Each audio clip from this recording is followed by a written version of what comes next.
Jesus of Nazareth. We finally meet. Here I am.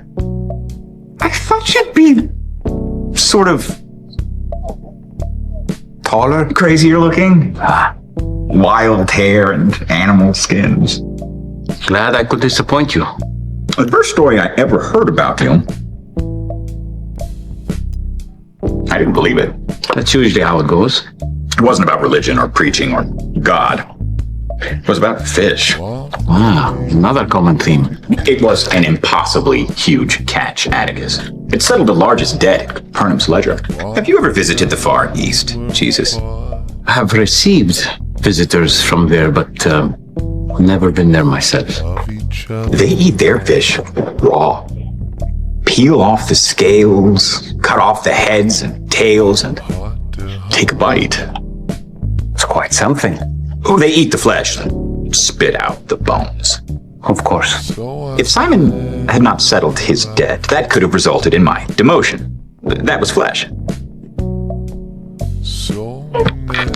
You create a public disruption that results in damage to property, a stampede, and a blight on my personal reputation.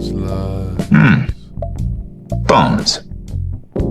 You seduced the single most brilliant and effective tax collector in the entire Upper Galilee. Also, Bones. And now, the most tenured cohortes urbani in the history of the Roman Empire tells me he personally witnessed you disarm a zealot Sicarii. Wow. That's flesh. That's flesh. Sorry to have caused so much confusion for you over flesh and bone. Confusion? No. No. If your race weren't so repugnant and odious, I'd offer you a job. I cannot take that as a compliment. Jesus, this whole thing is very simple. You seem to be splitting your time between creating headaches for Rome and victories we could not achieve ourselves. That's a little reductive. But word of your miracles or whatever has spread all through Syria, and they start coming over here. Do you see my problem? I don't know whether to eat you or spit you out, to stick to the fish metaphor. I'm saying I don't know what to make of you. That's going to be a lot of people's problem with me. No more bones, Jesus. Follow me. No more draining my talent pool, creating spectacles, crowds. No more meddling. I cannot promise any of these things. Then I cannot promise you won't stop breathing. Well, it sounds like we're clear on what we can and cannot promise.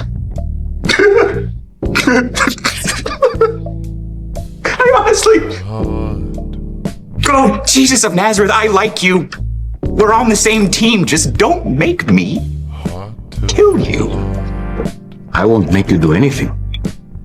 But my father, on the other hand... I don't know what that means, but let's leave on a high note. I think we have an understanding here. You're free to go.